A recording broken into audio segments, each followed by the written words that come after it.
It's on here now. The goalkeeper's beaten, and South Africa have done Shagger Sport 2010.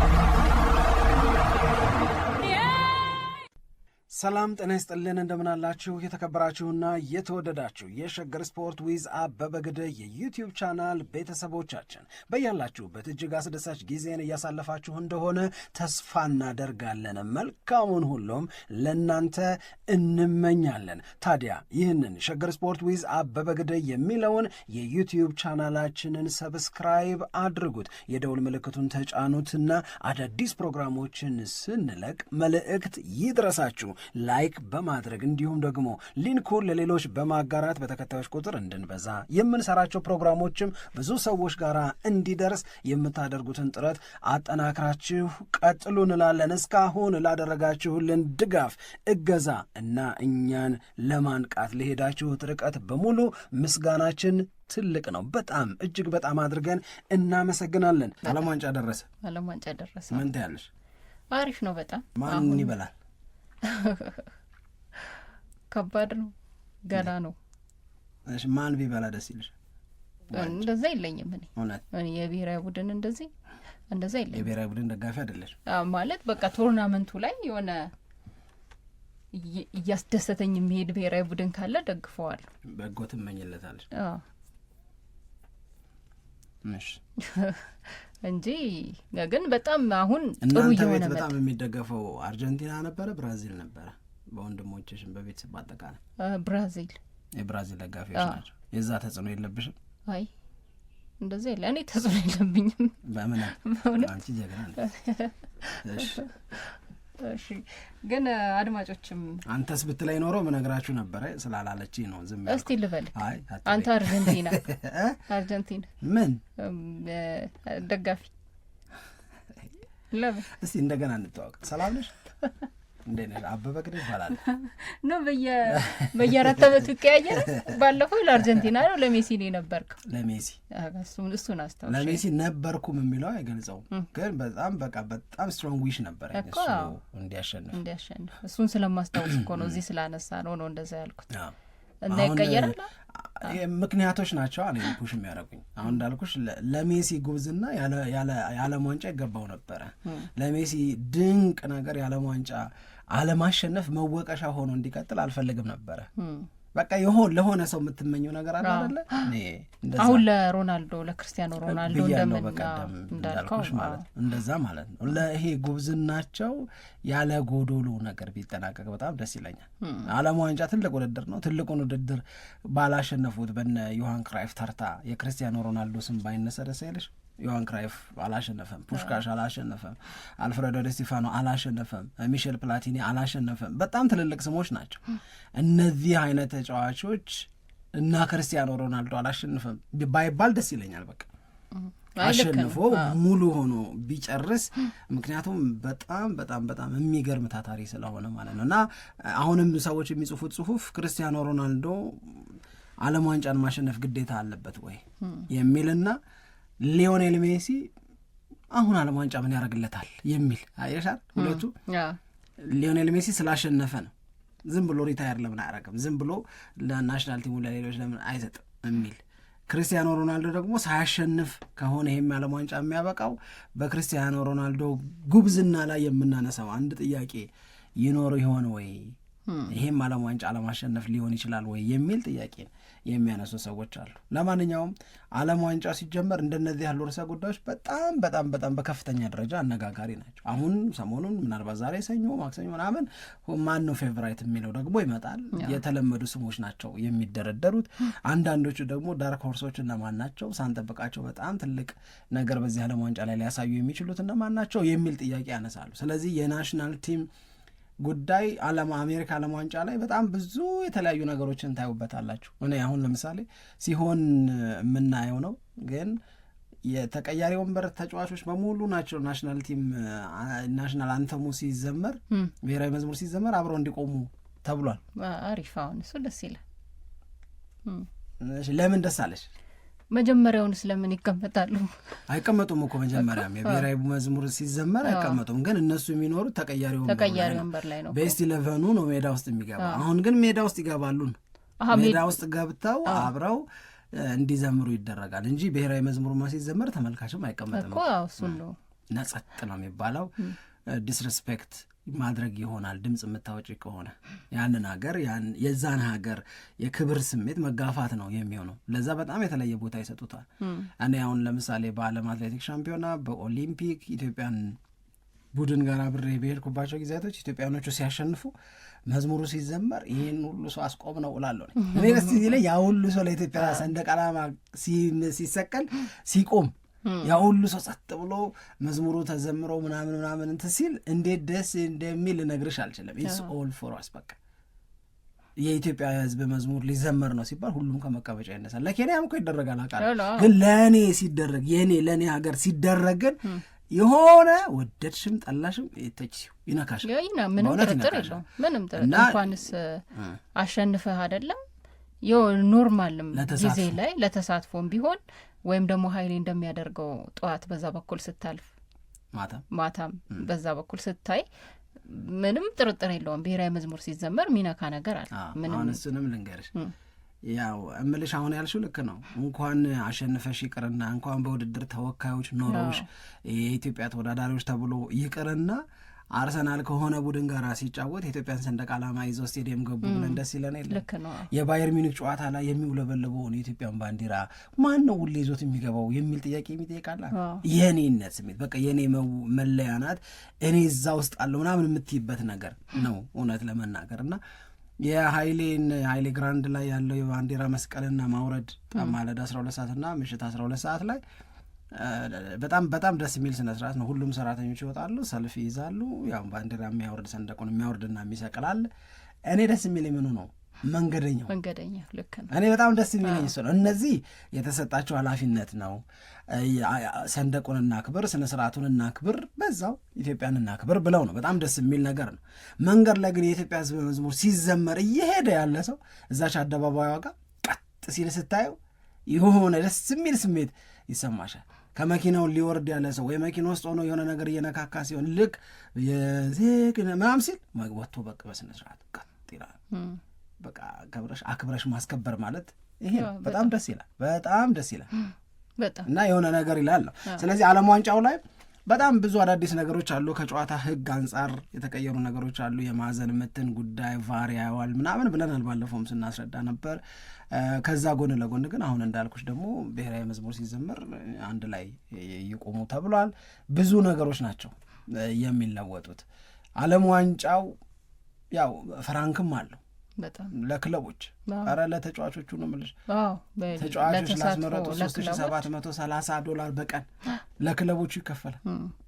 በጣም እኔ ማባዛት እንዴት አድርገው እንደሰሩት ሳላቅ አቤት አቤ እንደው አንዳንዴ እኮ ዝም ብሎ ነው የሚያወራው እንዳይሉኝ ፈርቼ ነው እንጂ አሁን ማንቸስተር ዩናይትድ ለሚገዛቸው ተጫዋቾች ይህን ያህል ገንዘብ ማሰባሰብ አለበት ከዓለም ዋንጫ ይህንን ያህል ያገኛል ብለው ያስቀመጡትን ፊገር ማመን ስለቸገረኝ ቁጥሯን አልጠራም እንጂ ያላመንኩትን ለምን አወራለሁ ብዬ እኔም አይቻለሁ። ለምሳሌ ከዛ $3730 በየቀኑ እና 13 ተጫዋች ነው ማንቸስተር ዩናይትድ ያስመረጠው። አሁን የደርሰን ከተጨመረ እያልሽ ትሄጃለሽ። ከዛ እነዚህ ተጫዋቾች ቢያንስ ለምን ያህል ጊዜ እዛ ዓለም ዋንጫ ላይ ይቆያሉ? በሚቆዩት ቀን ይባዛል። ከዛ በ13 ይባዛል። ከዛ እንደገና የዩናይትድ ተጫዋቾች ያሉበት ብሔራዊ ቡድን ጥሎ ማለፍ ራውንድ 32 ራውንድ 16 ኳርተር ፋይናል ሰሚ ፋይናል እያለ የሚሄድ ከሆነ ይልጡታል አልኩሽ ይሄንን ገንዘብ እና ከ100 ምናምን ሚሊዮን በላይ ነው የሚለው። አዎ ዝም ብለህ ሂደቱን ስታየው እንደዛ ነው የሚመጣው። ግን አሁን ልክ ፊፋ ከዚህ ቀን ጀምሮ ወደ ብሔራዊ ቡድን ሪፖርት አድርጉ ተብሎ ካለበት ጀምሮ አንድ ተጫዋች የዋንጫ ጨዋታ ድረስ የሚደርስ ከሆነ ወደ 57 ቀን እንደዚህ ነው የሚሆነው። አንድ ተጫዋች እና ፍራንክ ሲሆን ይሆን የረገጥሽ ለዛ ነው ላውራ ነው ማለት ነው አይደል? እንደዛ ነው የሚሆነው እና ዝም ብለህ አንድ ተጫዋች 57 ቀን ከብሔራዊ ቡድን ጋር የሚቆይበት እድል ዝም ብለህ ስታስበው የለም፣ ያን ያክል አይደለም። ግን ከሆነ ደግሞ ምንም እድሉ 100% ዜሮ ነው ማለት ስለማንችል ከሆነ በዛው ልክ የሚደርሰው የገንዘብ መጠን በጣም በጣም ከፍ ያለ ሊሆን እንደሚችል እያየን ነው። እንደውም በዚህ ሂደት ወደ 285 አይደል 285,000 ይሰበስባል።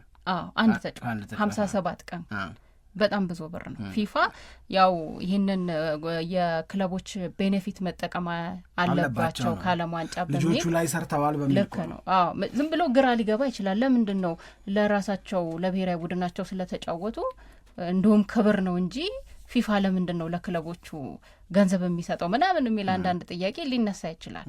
ግን በሌላ በኩል ደግሞ ስታየው ሁሉንም ነገር ኢንቨስት የሚያደርጉት ክለቦች ናቸው አይደል? እነዛ ተጫዋቾች ላይ ለምሳሌ የሆነ ተጫዋች በዚህ በዓለም ዋንጫ ላይ ቢጎዳ ወደ ክለቡ ነው የሚመለሰው። ትሬት የሚደረገው በዛው በክለቡ ነው፣ ወጪ የክለቡ ጣጣ ነው የሚሆነው እና በዛ መንገድ ነው መታየት ያለበት። በዚህ ሂደት ኮስትም አለው እነሱም በማዘጋጀት ለዚህ ደረጃ በማድረስ ምክንያቱም በአመት ውስጥ ናሽናል ቲም እኮ ከተጫዋቾቹ ጋር የሚገናኘው በጣም ለጥቂት ጊዜ ነው። በየዕለቱ ልምምድ እያሰራ በጨዋታ ሲስተም ውስጥ እንዲያልፉ እያደረገ ተጫዋቾቹን ኢንሼፕ ጠብቆ ለእንደዚህ ያለ የዓለም ዋንጫ ሬዲ የሚሆን የሚያደርገው ዞሮ ዞሮ ለዓለም ዋንጫው ጠንካራ ፉክክር መታየት ተጫዋቾች ከክለቦቻቸው ጋር የሰሩት ስራ ትልቅ አስተዋጽኦ አለው። ለምሳሌ ኤምቤምቤ የሚባል ተጫዋች ሊያስፈርም አይደል አርሰናል የፒኤስጂ ለሱ ለለፋህበት ልጁን ስታለማምድ ለነበረበት ይኸው 150,000 ፓውንድ ብሎ እኮ ሊከፍለው ነው። ልጁ ያስወጣ ወጪ በተወሰነ ደረጃ መካስ ስላለበት ነው እንደዛ የሚደረገው። አሰራሩ በጣም ልክ ነው። በጣም አሪፍ ነው ደግሞ በጣም አሪፍ ነው። እና ለምሳሌ እኔ አሁን የሊቨርፑልን ሳይ ነበር። ሊቨርፑል 8 ተጫዋቾችን ለብሔራዊ ቡድን ሰጥቷል። ከነዚህ ተጫዋቾች ሊቨርፑል ወደ 355 ሚሊዮን ዶላር አካባቢ ሊያገኝ ይችላል። ብዙ ገንዘብ ቁጥሩ ነው ማለት ነው። እዚህ እንዴት ደረሰ? አሁን የተለያየ ብሔራዊ ቡድን ላይ ነው የሚኖሩት። አሁን ብሔራዊ ቡድን ነው ዓለም ዋንጫው ላይ መሳተፋቸው ብቻ ነው የሚታየው። ባባዛው ብሰራው ምን ብለው ለወሬ አፌን አሞጥሙጬ ነበረ፣ ግን ሂሳቡ አልመጣ ሲለኝ አይ ተይ ያዝል አርጋት አልኩና ተውኩት። ግን እንደዛ ነው። በደንብ አይቼዋለሁ እኔ። እንደውም ለምሳሌ ሊቨርፑል 8 ስል አሊሰን ቤከር አለ፣ ቫንዳይክ አለ፣ ግራቨንበርች አለ፣ ማካሊስተር እነ ዋታሩ ኢንዶ ራሱ ለጃፓን ብሔራዊ ቡድን እንደዚህ ስለሚጫወቱ እነ ኮዲ ጋክፖ እነሱን ጨምሮ ስለሚጫወቱ የሚገኘው ገንዘብ እስከ መጨረሻው ድረስ በተለይ ተጫዋቾቹ በዓለም ዋንጫው ላይ የሚቆዩበት እድል በዛው ልክ ከሰፋ በጣም የሊቨርፑል ተጠቃሚነትም የሚያገኘውም ገንዘብ ከፍ እያለ ይሄዳል። ለምሳሌ በጨዋታዎች ላይ የሚኖራቸው ተሳትፎ ወይንም ደግሞ በምድብ ማጣሪያዎች ላይ በሚኖራቸው ተሳትፎ የሚያገኙትም ገንዘብ በዛው ልክ ከፍ እያለ እንደሚሄድ ነው የተገለጸው። ግን እንዳልከው የገንዘቡ ብዛት በጣም ከፍ ያለ ነው የሚሆነው። በጣም ከፍ ያለ ነው የሚሆነው። 380 ምናምን ሚሊዮን ለማምጣት ይሄ ዊንድፎል ይሉታል፣ የነፋስ አመጣሽ ገቢ ይሉታል። እንደውም የሊቨርፑል አሁን አንቺ የምትናገሩ ደግሞ ከማንቸስተር ዩናይትድን በጣም የባሰ የማንቸስተር ዩናይትድ ከነቶናሊ ዝውውር አንጻር 100 ሚሊዮን ቢሆን ልክፈል አለ ዩናይትድ ሲባል ነው ያኔ አብረው ሲያመጡት ከዓለም ዋንጫ ተጫዋቾቹ በመመረጣቸው በተጫዋቾች ስሌት እንደዚህ ከፍላል ፊፋ። ስለዚህ ማንቸስተር ዩናይትድ ብለው እስከ 180 ምናምን ሚሊዮን ያገኛል ሲሉ ሀውካም እንዴት 187 ሚሊዮን ተጫዋቾች ስላስበረጠ ለማንቸስተር ዩናይትድ ይሰጠዋል? በዚህ አይነት ሲቲ ስንት ሊያገኝ ነው? ምክንያቱም ከሁሉም ክለቦች ሲቲ ነው ብዙ ተጫዋች ያስመረጠው። በሲቲ እና በአርሰናል መካከል የአንድ ተጫዋች የምርጫ ልዩነት ነው ያለ። እንዴት ነው እንደዚህ የሚሆነው ብዬ ብደምረው ባባዛው ብሰላው አልመጣ ሲለኝ ቁጥር ሳልጠቃር ያቺን ብቻ ውሎ አበሏን ብቻ እንትን ብያታለሁ። ስለዚህ ዓለም ዋንጫው ላይ በጣም ብዙ አዳዲስ ነገሮችን ታያላችሁ። ለነገሩ ይኸውልሽ የዓለም ዋንጫ ላይ አዳዲስ ነገሮችን እንግዲህ የዘመንም ጉዳይ ሊሆን ይችላል። በዓለም ዋንጫ በጣም ብዙ ነገሮች የተቀየሩት ከዚህ በፊትም አሜሪካ ስታዘጋጅ ነው። አሁን ልብ ብላችሁ ሂዱና ግቡና የ1994 የአሜሪካው የዓለም ዋንጫ ብትሉ ከዚህ በፊት የነበሩ ህጎች ከ94 በፊት የነበሩ ያ ማለት 90 ጣሊያን 86 ሜክሲኮ ያዘጋጇቸው የዓለም ዋንጫዎች ላይ ያልነበሩ ከዛ በኋላ ግን በ94 የተቀየሩ በጣም ብዙ ነገሮች አሉ። አሁንም ልክ 2026 ላይ እንደገና በጣም ብዙ ነገሮች ይቀየራሉ። አሜሪካ የምትፈልገው ይመስለኛል ይሄ ተርኒንግ ፖይንት መሆን። በነገራችን ላይ ይሄ እንትን የተቀየረው እዛ ነው እንዲባል የሆነ መፈለግ ነገር ያላት ይመስለኛል። አሁንም በጣም ብዙ አዳዲስ ነገሮችን ልናይ እንችላለን ብዬ ነው እማምነው እኔ። አይ ልክ ነው። ደግሞ የሚያስገድዱ ሁኔታዎችም አሉ። አዳዲስ ነገሮች እንድናይ ለምሳሌ ያው 48 ብሔራዊ ቡድኖች ነው የሚሳተፉበት። ይሄ ለመጀመሪያ ጊዜ ነው። ይሄ አዲስ ነገር ነው።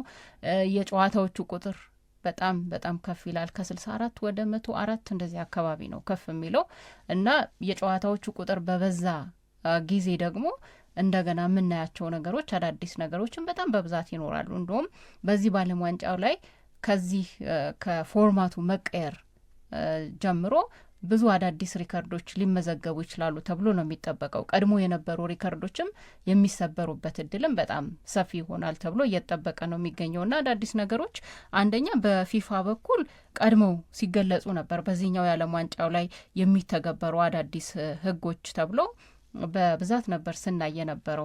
ለምሳሌ ከዚህ ያልኩሽ ነገር ለምሳሌ 24 ነበረ የዓለም ዋንጫ ላይ ተሳታፊ ሀገሮች 32 የሆነው አሜሪካን ሀገር ነው ከዚህ በፊት።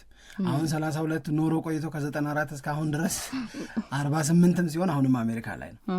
እንደዚህ አይነት ለውጦች ልልሽ ፈልጌ ነው። እሺ ያው እና ብዙ ነገሮች ናቸው። ይሄ በተለይ ሰዓት ከማባከን ጋር በተያያዘ ያሉት ነገሮች ፊፋ ሲሪየስ ሆኖ ህጎችንም ማስተካክሎ ቀድሞ ነው ይፋ ያደረገው። ምንም በቃ የጨዋታን ድጋሚ ማስጀመር ላይ የሚወሰዱ ሰከንዶች፣ ግብ ጠባቂዎች የሚወስዷቸው ሰከንዶች ኳስን ድጋሚ ለማስጀመር 5 ሰከንድ ነው። ከዛ በላይ ከሆነ እንደገና ቅጣቶች እንዳሉት ስናይ ነበር። አሁን 5 ሰከንድ በጣም ትንሽ ነው አይደል? ግን በደንብ አሳዩ ተብሏል። በደንብ አሳዩ። 5 ሰከንድ እየቆጠራችሁ እንደሆነ በደንብ ማሳየት አለባችሁ የሚል ነገር አለ እና በጣም ብዙ ለውጦች አሉ። ለማንኛውም ግን አሁን ቀደም ሲል ያነሳሁት ይሄ የ32 አገር ጉዳይ እሱ 98 ላይ ነው። ፈረንሳይ ስታዘጋጅ ነው 32 ሀገሮች የሆኑት 24 ሆኖ ግን በጣም በሚገርምሽ ሁኔታ የተመልካች ቁጥር ግን አሜሪካን ሀገር ነበረ ሪካርድ የተሰበረው። 24 ነው የ1994 ዓለም ዋንጫ ላይ ነበረው። 98 ፈረንሳይ ስታዘጋጅ 32 ሆነው የታየውና 24 ሆኖ አሜሪካን ሀገር የታየው የአሜሪካው ይበልጥ ነበር። 2002 ጃፓንና ደቡብ ኮሪያ እስኪያዘጋጁ ድረስ የአቴንዳንስ ሪካርዱ የአሜሪካን ዓለም ዋንጫ ነበር። ዓለም ዋንጫን ስታዘጋጅ አሜሪካ እነሱ ኳስ አያውቁም እየተባለ የተሰጣት እድል እንደነበረ አብሮ ማስታወስ ያስፈልጋል ለማለት ነው። አለ ሌላ አለ። አሁን ለምሳሌ እንደውም ትንሽ የዓለም ዋንጫውን ጉዳይ ካነሳ ነው አይቀር ቅድም ሳነሳው የነበረው ምን አይነት ሪከርዶች ሊሰበሩ ይችላሉ በዚህኛው የዓለም ዋንጫ ላይ የሚለውም በጣም ትኩረት የተሰጠው ነው። 1-2 ነጥብ እንኳን ብናነሳ ሌላውን ደግሞ በሌላ ቀን ልንመለስበት እንችላለን ብዬ ነው ማስበው። ለምሳሌ በዚህኛው የዓለም ዋንጫው ላይ ብዙ ጎል ያስቆጠሩ ተጫዋች ሪከርድ የሚሰበርበት ሊሆን እንደሚችል ይጠበቃል። አንደኛ ይሄ ምናልባት የጨዋታው ብዙ መሆን ለተጫዋቾች እድል እንደሚሰጣቸው ምንም ጥርጥር የለውም። እስካሁን ድረስ በዓለም ዋንጫው ላይ ብዙ ጎል በማስቆጠር ሪከርዱን እንግዲህ የያዘው ጀርመናዊው ሚሮስላቭ ክሎዝ እንደሆነ ይታወቃል። 16 እንግዲህ ጎሎች እንዳሉት ነው የሚታወቀው። ሊዮኔል ሜሲ 13፣ ክሊያን ምባፔ ደግሞ 12 ጎሎች አሏቸው እስካሁን በዓለም ዋንጫው ማለት ነው። ስለዚህ በዚህ የዓለም ዋንጫ ላይ ይህንን ሪከርድ አይደለም በዓለም ዋንጫው ላይ ባጠቃላይ። እሺ ሮናልዶ ስንት አለው? ብራዚላዊው ሮናልዶ እዚህ የሚደርስ አይመስለኝም። እና የአጠቃላይ ክሊያን ምባፔ 12 ነው ያለው። ቅድም እንዳልኩት ደግሞ ሊዮኔል ሜሲ 13 ጎሎች እስካሁን ድረስ በስማቸው በዓለም ዋንጫ ላይ ያስመዘገቡ ናቸው። እነዚህ ሁለት ተጫዋቾች እድል አላቸው ሪከርዱን የመስመር ተብሎ ይገመታል። በጣም ተቃርበዋል፣ ደርሰዋል። ከዛ ውጭ ግን ምናልባት ሃሪኬን እድል አለው ወይ ተብሎ ተጠይቆ ነበር። እሱም በብሔራዊ ቡድን ደረጃ ጎል የሚያስቆጠር ተጫዋች ስለሆነ የሃሪኬን እንኳን ትንሽ ራቅ ይላል። እስካሁን ከእንግሊዝ ብሔራዊ ቡድን ጋር ሆኖ በዓለም ዋንጫ ላይ በ2 ቶርናመንቶች ያስቆጠረው ጎል 8 ነው።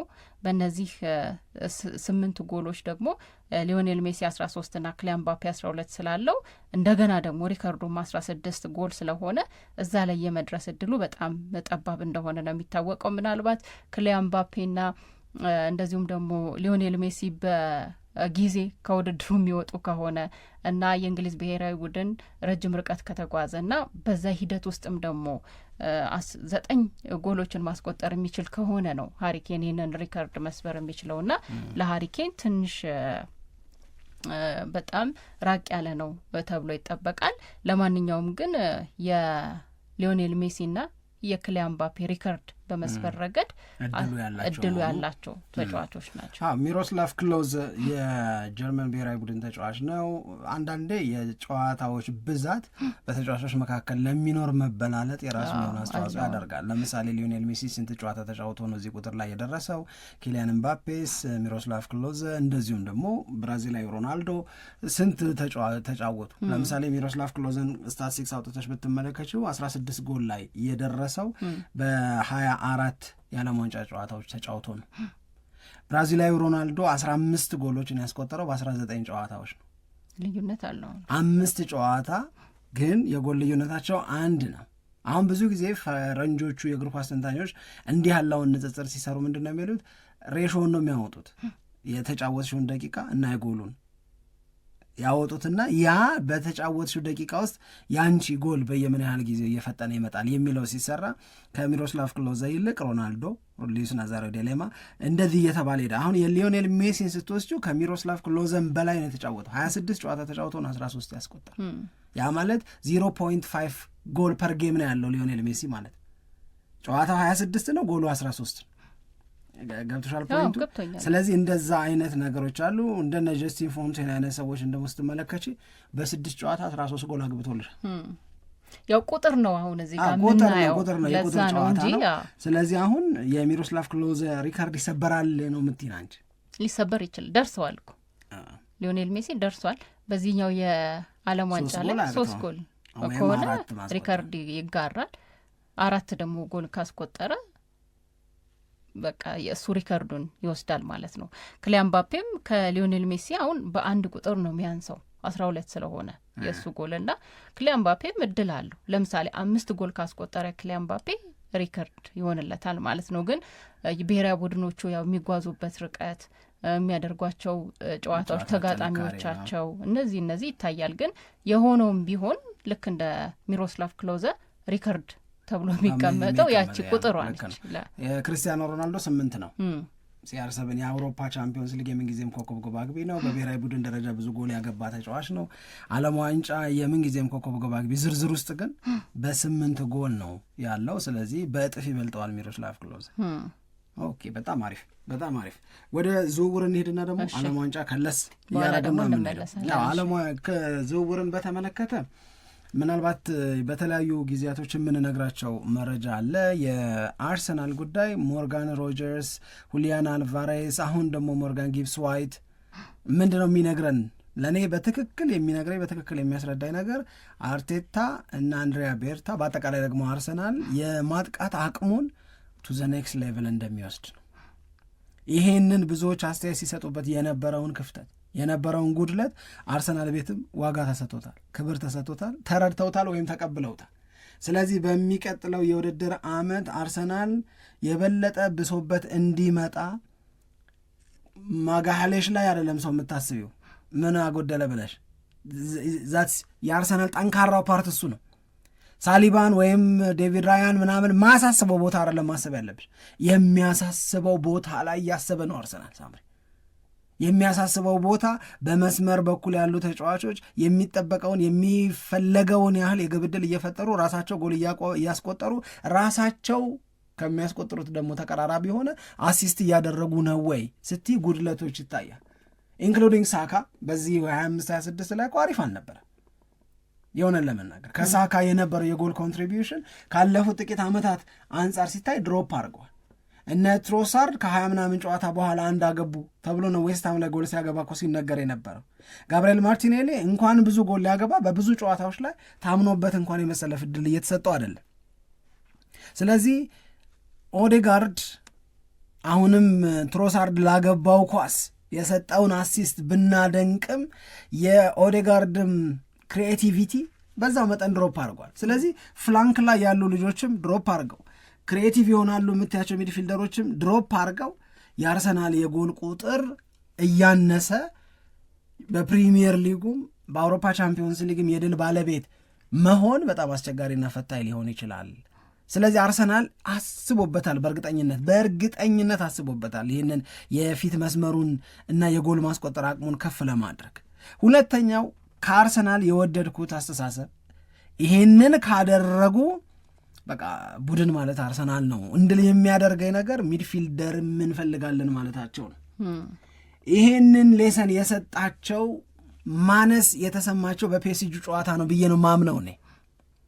በፒኤስጂ እና በአርሰናል ጨዋታ ወቅት የፒኤስጂን ሚድፊልድ አንሺው ቪቲኒያ ነው የምታነሺው፣ የጨዋታው ኮከብ ተብሎ የተመረጠው እሱ ነው።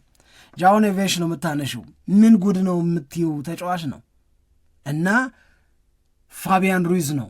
እነዚህ 3 ተጫዋቾች ከአርሰናል ሚድፊልደሮች ጋር ሲነጻጸሩ ፒኤስጂ ዶሚኔት ያደርጋል ነው እና እዛ ውስጥ ዴክላን ራይስ ተወትፎ እነዚህን 3 ተጫዋቾች እንቅስቃሴ በዴክላን ራይስ ጉብዝና ብቻ መግታት አስቸጋሪ ነው፣ በጣም ከባድ ነው።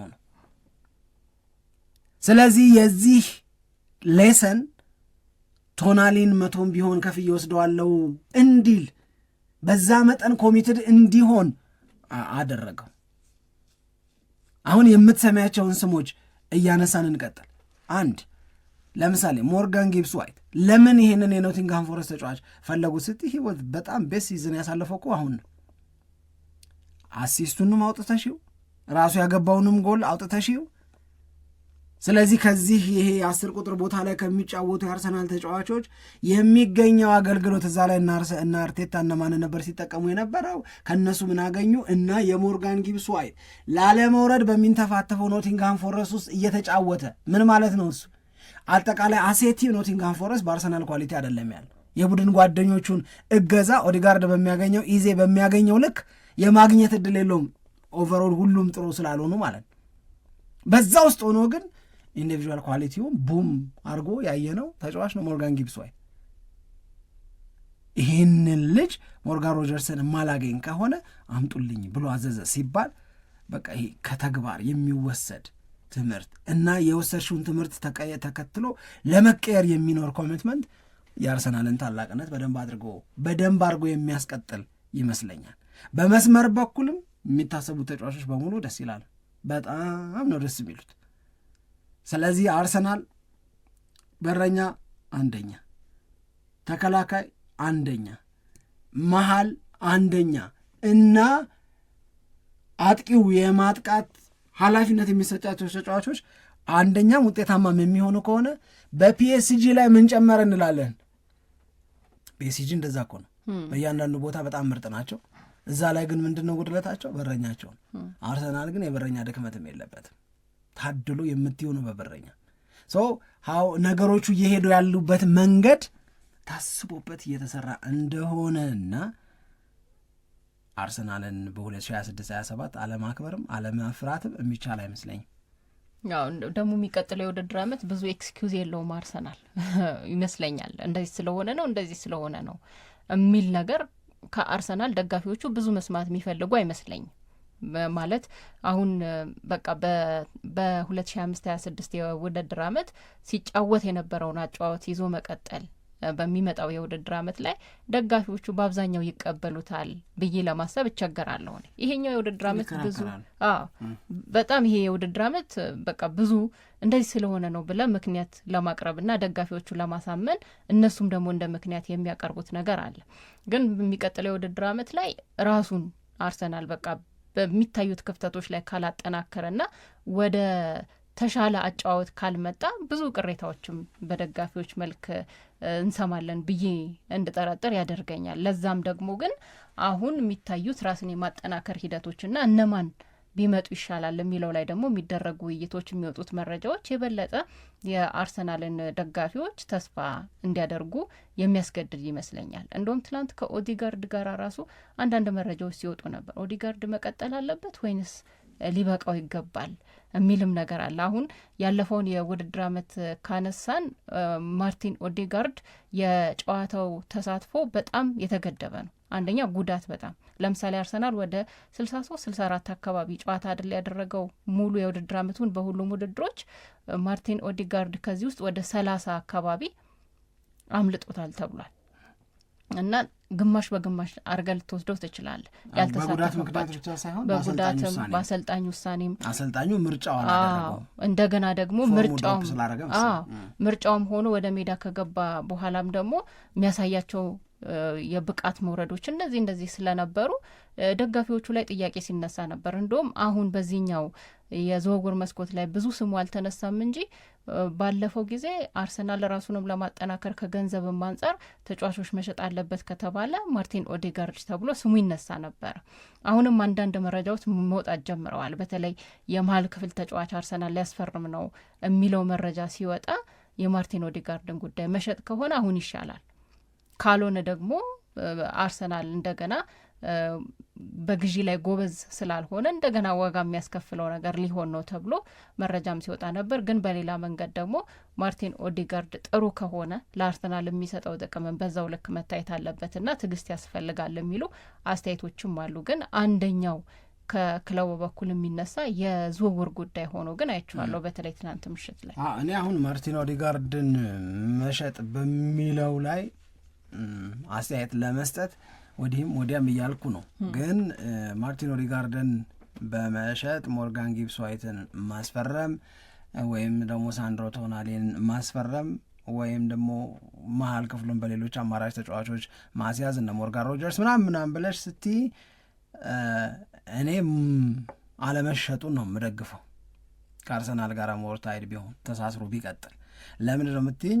እንደ ማርቲን ኦዴጋርድ አይነት ተጫዋቾች በተወሰነ አጋጣሚ ሊጠፋባቸው ይችላል፣ ግን ልክ ለመሆን ቅርብ ናቸው።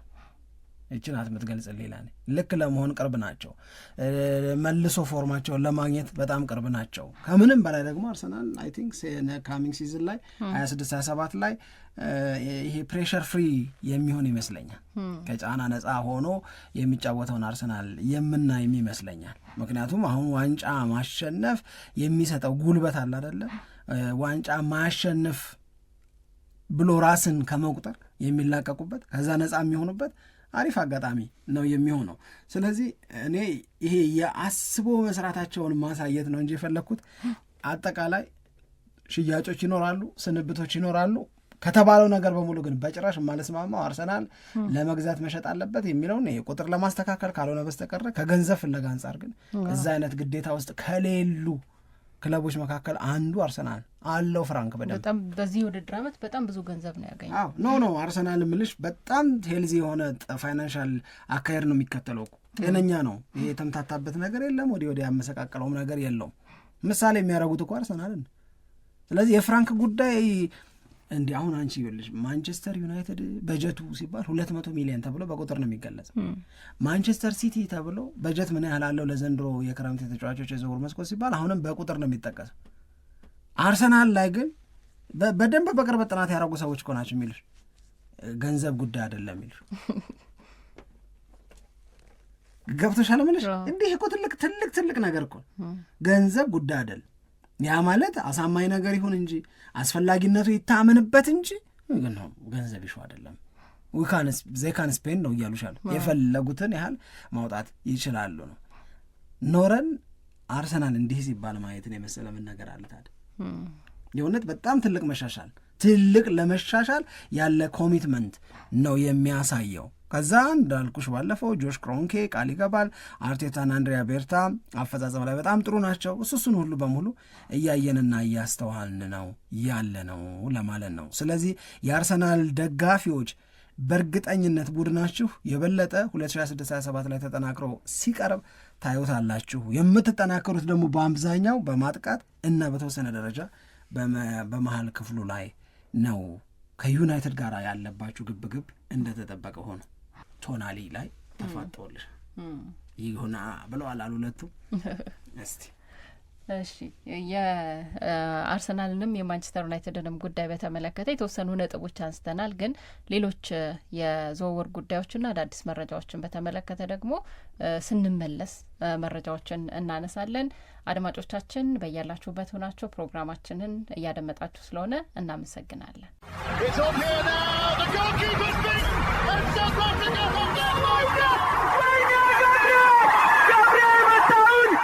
Shaker Sport 2010